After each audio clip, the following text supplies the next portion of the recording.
Thank you, Mr. Chairman. Senator Sessions, thank you all for being here today and providing your insights. I wanted to, we haven't passed a budget resolution here through the Senate in almost 3 years, and I know that the chairman would argue that we did deem a budget last year in the Budget Control Act. The fact is we did set caps, at least caps for 2 years and put them in place, but we haven't passed a formal budget resolution now since 2009, and I hope that this committee will find its way to do that this year.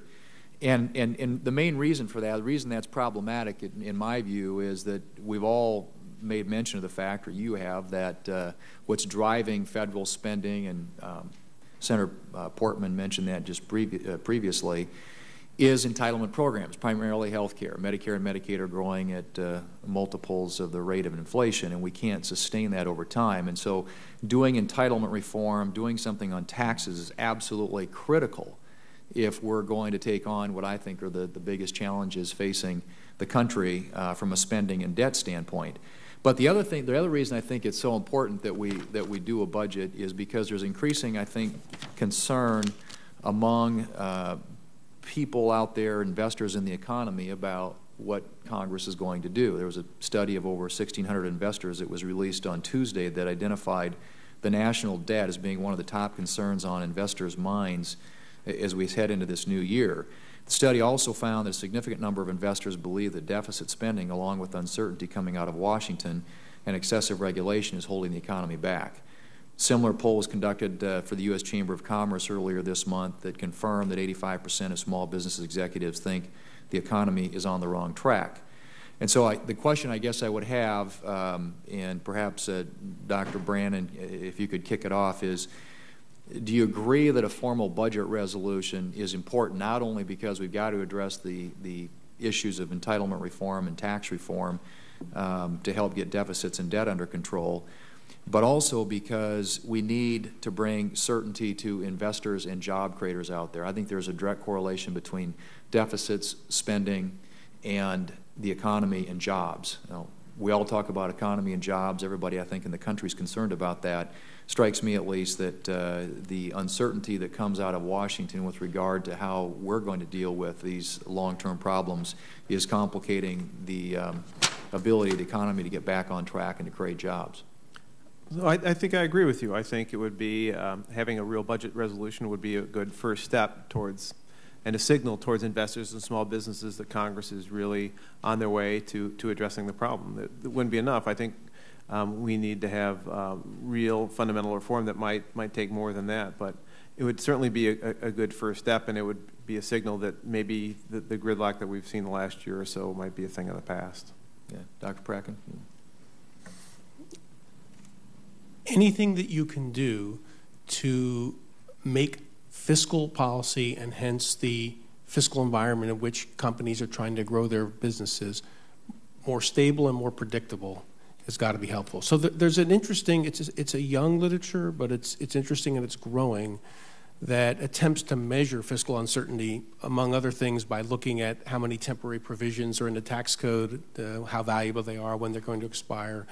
And this literature does suggest that such measures of fiscal uncertainty can be shown to be correlated with slower economic growth. And I think, the logic of this is pretty straightforward. If you don't know what environment you're going to be working in next year, 2 years from now, your natural inclination is to delay important decisions until more clarity is possible. But it's not easy to have clarity right now. So it's not just having a budget resolution. I think it's eliminating the uncertainty for people about what's going to happen at the end of February when this temporary holiday extension expires. What's going to happen in 2013 when you could have fiscal drag equal to 5% of GDP if everything goes badly? I mean, to me, that is a huge element of uncertainty that overhangs anyone's willingness to make long-run economic decisions. So, I think on paper we know what we have to do. We have to reform the tax code and make it permanent. We have to address the unfunded liability entitlements, and we have to adopt a process for assessing the value of government programs so that we don't propagate into the future programs that are unproductive. What level of a deficit reduction do you think is necessary the Budget Control Act. Yes. It had 2.1 trillion provided, and that is not sufficient. Right. And Simpson Bowles said 4 trillion. What's the? Yeah, I would put it at between 4 and 5 trillion over the next 10 years.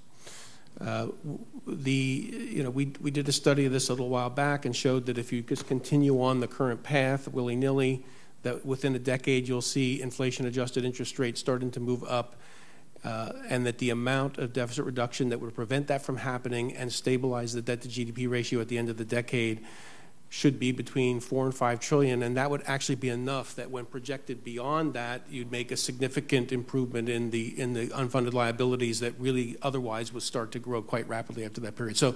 So I was heartened by the formation of the super committee. I was disappointed that it failed. I'm hopeful that it will reconvene in some form this year and get back to the task of coming up with the 2.4 trillion, but actually that's not enough. It's only going to be the opening gambit and what will have to be actually a considerably larger fiscal contraction. In a number, Dr. Brandon, you want to? So I'm not a forecaster. I'm not going to try to pull a number out, but I will say this: I think we are underestimating the growth in entitlement spending. I think not only do we have, as Dr. Pracken pointed out, not only do we have the baby boom generation reaching retirement age, but as I mentioned previously, longevity, especially for people from age 65 on, is increasing by leaps and bounds. And I'm not sure anybody at Social Security or CBO is capturing that. It's kind of interesting. People think, oh, longevity in the United States isn't changing all that much if you look at the aggregate numbers. So for people like you and me, men between the ages of 40 and 60, longevity actually hasn't changed at all in 30 years. The things that kill men, cirrhosis, accidents, suicide, certain acute illnesses, we haven't gotten any better at fixing those, but we have gotten a lot better at heart disease, at treating cancer, the things that normally befall people at age 65 and on. And that's what's really, I think, going to exacerbate this entitlement problem going forward. See, my time's expired. Thank you, Mr. Chairman.